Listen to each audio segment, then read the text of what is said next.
Am I the asshole for fake sleeping all night to see if my wife is lying? The past couple of months, my wife has been complaining about our cats. She's been claiming that the cats wake her up constantly and that she's frustrated every night that she has to get up and open the door for the cats. Or the cats keep making noises, or the cats keep jumping on her. It got me to the point where she started saying she wants me to get rid of them. I've told her I've never seen or heard any of this, but she claims I sleep through it all. She kept telling me that she was getting less and less sleep and kept acting aggressive, blaming lack of sleep from the cats and that if I didn't get rid of them, she'd leave me. I legitimately started considering giving the cats to my sister until I noticed something. One morning, she claimed she had gotten up multiple times throughout the night to help the cats. She listed a bunch of times. I thought it was weird because I had been up until 4 a.m. and she claimed that she got up at 1 a.m. to open the door for them and a few times around 3 a.m. because they were meowing and jumping on her. I was in the bedroom the entire time while she slept, and I know none of this happened. Things weren't adding up, so I decided to run a test. I waited until she said she was going to bed, then I let the cats out of our bedroom. I lowered my phone brightness and faked going to sleep. I just laid there in my bed for the entire night bored, but I definitely did not fall asleep. I made sure to make timestamps every 30 minutes on my phone through Discord just to be sure. I marked down every noise my cats made. One cat had jumped down from something and made a little noise around 3:18 a.m. and one ate food relatively quietly by the bedroom door at 4:57 a.m. Other than that, nothing happened. Sure enough, my wife slept from 11 p.m. until 9 a.m. and that morning she claimed she had woken up at least 7 times to open doors from the cat noises and cats jumping on her. At this point, I was pissed because she was clearly lying to me. I was exhausted and fed up with the lies, so I bluntly called her out on it. I told her, that's funny, I stayed up all night to monitor the cats and they weren't even in the room at all last night. I have timestamps and everything, so you've been lying to me and trying to convince me to get rid of my cats? Why? She just sat there quietly shaking and looking pissed, then got up and left without answering. She came back hours later and ignored me whenever I talked, and when I asked her how I'm the bad guy in the situation, she finally said that I was treating her like a child by lying about sleeping and staying up all night just to see if she was lying or not. And that making timestamps and everything as if I was an investigator was going too far and makes me an obsessive asshole. I did it because she was threatening to make me get rid of the cats or she'd leave me, and her claims didn't add up. So am I the obsessive asshole here? Am I the asshole for demanding my fiancé and his mom pay for a new wedding dress? Me, 26 female, and my fiancé, 28 male, have been engaged for 4 months. We're planning on having our wedding on October 18th. My future mother-in-law kept annoying me and sending me suggestions for choosing the right wedding dress and said that she knew better and tried to get me to approve of wedding dresses that she chose, and when she couldn't enforce her decision, she demanded I take her with me to buy my wedding dress so she could have an opinion. Before I went shopping, I asked her if she wanted to come, but started making excuses about how busy she was with my sister-in-law. So I went shopping with my mom, and I was able to find a really nice dress. I made some changes to it, and it was perfect. It arrived to my apartment at the end of the week, and I made sure it was stored in a safe place so it didn't get ruined. Yesterday, I got back from my mom's house, and I found that my fiancé wasn't home. Neither was the dress. I called him immediately, knowing that he must have taken it to show it to his mom, since she continuously asked to see it and refused to have me send her pictures of it. I was so mad when it was confirmed that my fiancé took it to show it to his mom, and he said he was going to be home in 30 minutes after he went to the supermarket. I waited for longer than I had to, and then when he arrived, I ran to get my dress that was buried underneath grocery bags. I took it to check on it, and its zipper was broken, and the dress itself was stretched out. I was like, what the fuck happened to it? My mother-in-law must have tried it on, because it looked ruined. I had to call my mother-in-law when my fiancé told me his mom and sister took turns to try it on. I was absolutely livid. She told me she did nothing wrong and that I was making a big deal out of it. She said she'd get a replacement for the broken zipper, but I told her to pay for a new dress since it was stretched out and no longer fitting. She refused and said that I probably wasn't happy with my dress choice and wanted for her to pay so I could get a new one. My mom said she'd pay for fixing it, but I just hate it now that someone else wore it before me. I'm mad at both of them and seriously considering postponing the wedding. Do it. The mother and the sister, emotional incest. You tried on that wedding dress because you want to fucking marry your son.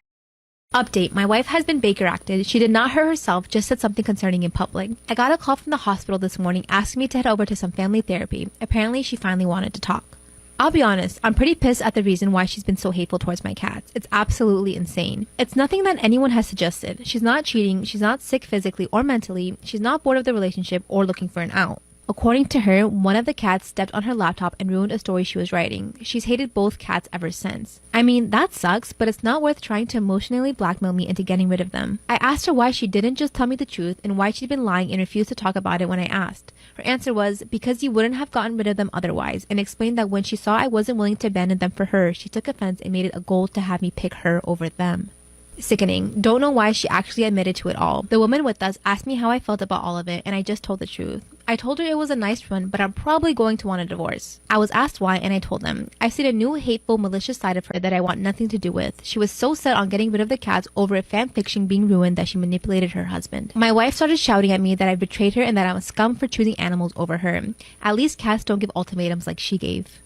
It sucks that she's been Baker acted and all, I guess, but it's for the best right now. She'll have time to process it in a safe environment and hopefully come to terms with it. Bad husband, I know. I'm almost sure I'm going for divorce. I'm very worried about having her in the same house as my cats. I want my cats safe and I don't want to worry about them being harmed or disappearing. Screw that. I'll do what almost all of you suggested. Keep the cats, rehome the wife. Not how I wanted it to end, but life isn't always nice. Am I the asshole for telling my stepdaughter to stop using menstrual products in the bathroom she shares with my sons? Disclaimer, this is not my story. I've been living with my new wife and stepdaughter for 6 months now. She's 19 and I have 3 sons, 18, 16, and 15. All 4 of the kids share a bathroom. My sons have never lived with the woman for long periods of time, so living with 2 women has been unusual for them. My oldest son came to me last week and told me that his stepsister disposes of used sanitary products in the trash can and it makes him uncomfortable. I think it's reasonable since my sons are teenage boys and don't want to see her period products on full display. A few nights ago I went into the kitchen and she was there doing some schoolwork. I took the opportunity to have a word with her. I told her my sons were uncomfortable and asked her if she'd mind putting her used products in diaper bags or flushing them down the toilet.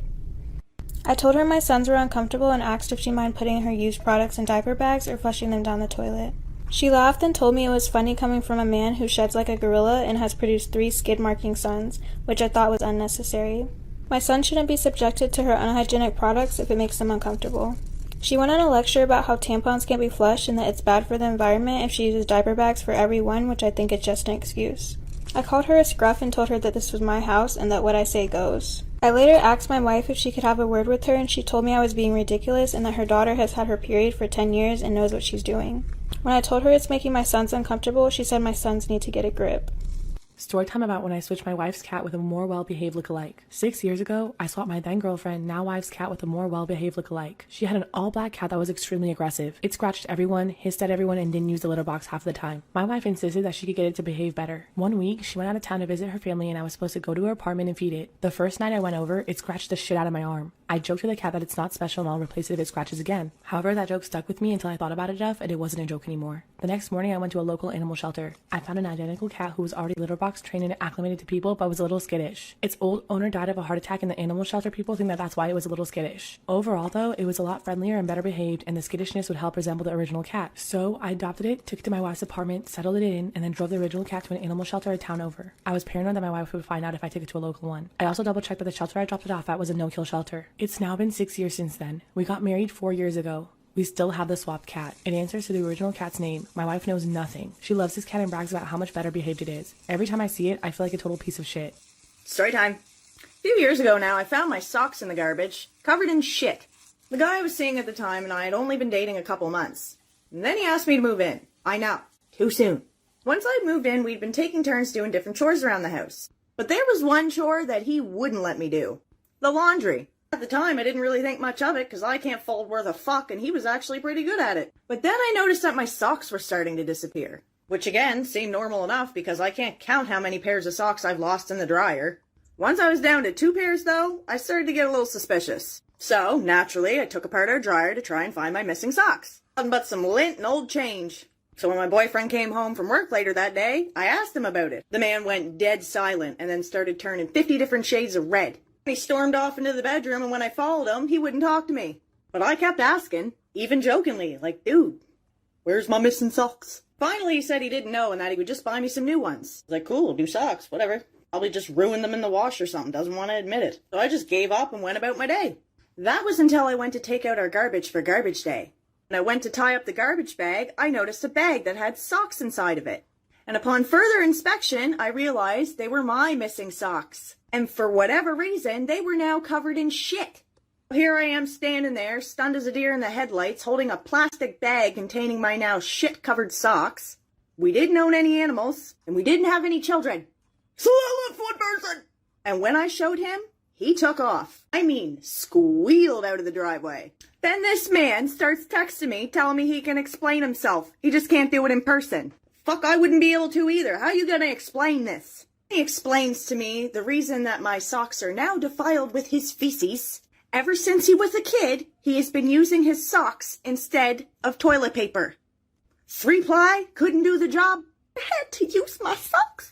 He said he ran out of his and planned on replacing mine before I noticed. Boy, I had my shit packed so fast, I was gone before he ever got back. Fucking nasty. Storytime about how my boyfriend gave me sleeping pills before his boys' night out. I had been dating my boyfriend for a year and we always had a pretty trusting relationship. One weekend, he was going to have a boys' night out with his friends and I was going to stay home. However, earlier in the day, we had gone into an argument about how he never checks his phone while he's out or replies to my text to check in. He said he shouldn't have to check in with me while he's out and I disagreed because I just want to make sure that he's okay. Fast forward to later that night when he's getting ready, I told him that even though we're fighting, I still expect him to keep in touch with me. He agrees this time without putting up a fight and asks me if I want to have a drink with him before he goes. He makes us some cocktails and we drink them together while we wait for his friends to come pick him up. When his friends get there, he kisses me goodbye and leaves. Not even half an hour later, I'm knocked out cold. I remember waking up once just for a second to use the bathroom, but then knocking out again. In the morning when I woke up, he was asleep next to me and I was really confused as to why I slept so much when I wasn't even tired. When my boyfriend woke up, he mentioned how nice it was that I hadn't messaged him and how I must have slept through the night after those cocktails. This raised some red flags and I quickly questioned him about what was in the cocktails. At first, he called me crazy and told me that he didn't do anything to them. However, after about 20 minutes of accusing him, he finally confessed. After I accused my boyfriend of messing with the cocktails, he admitted to putting a couple Benadryl in my drink. This, mixed with the alcohol, is what made me extremely sleepy and caused me to knock out for the whole night. I was furious when he said it. He clearly didn't see a problem with it and even made a joke about how he should do it more often when he doesn't want me pestering him. I freaked out at him and told him that what he did was not only wrong, but could also be a crime. I think this scared him a bit because he quickly started apologizing and promising to never do it again. Obviously, I'm not stupid and I wasn't going to stay with someone who would do that to me. I quickly called my family who came rushing over. I packed my things and my brothers kept my now ex in the other room and threatening him not to come around me. I got all my things together with my mom and my sister and left him that very day. He wouldn't stop blowing up my phone with apologies and sending sorry gifts to my work. I had to block his number and threaten him with a restraining order if he ever tried to talk to me again. I was horrified that someone would go to those lengths and I couldn't trust him after this. He even tried to get his family to text me to get back together with him, but when I told them why we broke up, they were shocked too. They apologized profusely on his behalf and told me to stay safe. Am I the asshole for not wanting to be the babysitter at my friend's wedding? So I, 22 female, love babies. I've always wanted kids, but I want to wait until I'm married to have them. I don't mind watching kids at all, but I dread going to an event and everyone just dumping their kids on me just because they know I like kids. Last month, my friend and a couple of others had lunch together to plan more for wedding. I was at work and I was unable to attend. They decided that since I was okay with watching the bride's child, I should be okay with watching everyone else's kids too. They decided to set up a daycare-like area at the venue where I would watch the kids. I didn't even know they planned this until yesterday. I told my friend, the bride, that I would only watch her kid. That's all I agreed to. She argued that since I work in pediatrics and I actually like kids, I should have no problem handling 7 to 10 kids. I told her no, I only agreed to watch her child because it was her wedding. I tried to reason and say that if the other parents were willing to pay me for watching their kids, then I would be fine with it. But she said she didn't want to make them pay for something that should be free. Am I the asshole? I kind of feel like one now because she said there are 2 families that aren't coming because they were under the impression there would be free childcare at her wedding, and she's saying I ruined her wedding. Everyone else is telling me just to be nice and help her out because she's already stressed enough. This is the story of the time I spent 5 hours doing makeup for free and ended up getting things stolen out of my makeup kit. One time I was contacted by a nonprofit organization asking me if I would be willing to do makeup for a mommy-daughter event. I had worked with this organization in the past and I was super excited to be able to do makeup while helping them out. The only thing is that I didn't exactly know what I was getting myself into. The organization was putting on a weekend-long retreat to give mothers and daughters a chance to bond. The girls there were between the ages of about 6 and 12, all of them accompanied by either their mother or a mother figure. The mothers and daughters spent all weekend doing fun bonding activities, and at the end of the retreat they would be rewarded with a mother-daughter photo shoot, directly following having gotten their hair and makeup styled. And that's where I come in. Originally, I was told that I would only have to attend the portion of the retreat where I was doing their makeup. But given that I had worked with this organization in the past, I went ahead and volunteered my time for the entire day. Whenever I arrived at the campsite, I was shocked to find that there was over double the amount of people that I had originally been told would be there. They had given me a strict time schedule, and my only concern was making sure that I could fit all of the girls into the time slot allowed for me to do their makeup. I found the director of the retreat and told her about my concern, and that's when she told me that I could start doing makeup whenever I needed to as long as they were ready by the time the photo shoot started. A couple hours later, I started pulling girls one by one from their activities to come and get their makeup done. Just as I was finishing up the first girl's makeup, the hairstylist that they had asked to volunteer showed up. As she was setting up her station next to mine, I walked away for a second to go to the bathroom. Whenever I came back, I noticed that my foundation was missing and so was a concealer. I was more than sure that I had taken it out of my bag and placed it on the edge of the table next to my brushes. I looked all through my makeup bag, but I couldn't find them anywhere. This was a huge problem because I had just lost the most important part of the entire makeup look, and I still had like 15 more people to do. After looking through all of my things, I asked the hairstylist if she remembered seeing them on the table when she arrived. She said she remembered seeing them, but whenever I had gone to the bathroom that she went out to her car to grab her hair clips. This left me in a super awkward situation because now I couldn't do anyone else's makeup, and I pretty much had to go around to every single mother and daughter and ask if they had stolen my items. Spoiler alert, I don't know if you know this, but mothers do not react well to somebody saying that their daughter stole something from them. With the help of another volunteer, we searched through all the rooms, all the counters, all the bathrooms, and the kitchen, but we couldn't find my foundation or concealer literally anywhere. Even though I knew for sure that I had used them on the first girl I did makeup for, I decided to walk out to my car and make sure it hadn't fallen out of my bag. When I came back to my station, there they were sitting on the edge of the table, but someone had definitely messed with my things because there was makeup all over the lid and all over the outside of the bottle. I continued to work on people's makeup for the next couple of hours. No one ever came clean to tell me who touched my makeup, and I never really pursued it because honestly, it just would have been so awkward.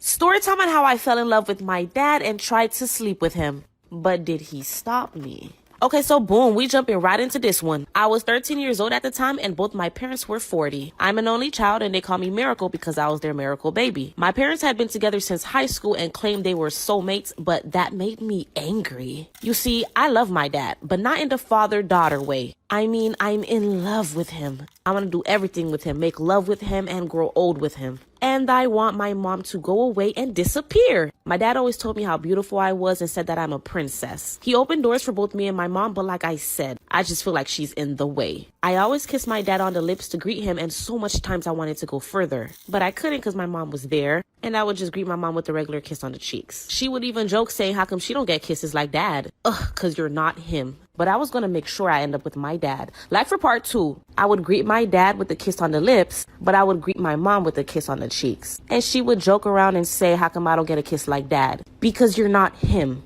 My mom also told me I was pretty and stuff. She was a great mom, but I wanted my dad. And she was stopping that. So I hated her. I always waited for the perfect time to make a move on my dad because deep down I felt my dad wanted me too. Well, one day my mom went on a 3-day vacation with her mom and I was left alone with my dad. This was my chance. I was going to set the mood and try to sleep with my dad. Then we were going to kick my mom out the house and he was going to realize that I was his actual soulmate. So I set the room up with some flowers I found around the house and also with some candles. I told him I had a surprise for him and I blindfolded him and walked him to the room. It was their room, by the way. Then I kissed him, but this time a real kiss. Like for part 3, I blindfolded my dad and brought him to the room and then I kissed him, but this time a real kiss. My dad softly pushed me back and said, Miracle, what are you doing? I took his blindfold off and he looked very confused. Then he said, what is this, as he looked at the flowers and the candles. Then I told him, Dad, this is our chance. We don't have to pretend anymore. Take me. My dad just stared in literal confusion. So I made a move and I jumped on him. Then I said it louder. Dad, take me. My dad immediately took action. He called my mom and he explained everything. My mom canceled her mini vacation and came back home. My dad was screaming like, what the F is wrong with her? That's disgusting. And to my surprise, my mom said daughters usually fall in love with their dad, but they usually don't take it this far. My mom also said she's obviously sick and said we need to get her some help. Child, like for part 4, my dad called my mom and told her everything that I attempted. My mom canceled her vacation and came back home. My dad was disgusted, but my mom was really more understanding. My mom said that I was obviously sick and needed to get some mental help to get past this. Did I mention my parents had a very healthy relationship? That's why they call each other soulmates. Well, I went to mental health programs, therapists, and all that good stuff for the next 5 years. Now I'm 18 and I don't love my dad in that way, and I actually find myself absolutely crazy that I even was thinking that way when I was 13. I'm 18 now with a boyfriend and my parents still treat me like I'm their daughter. But one thing's for sure, my dad never allows us to be in a room alone together. Child, he wasn't having it. He loved my mom and originally was very disgusted by me. He had to take time to get past it. So to answer, did he stop me? Yes, he did.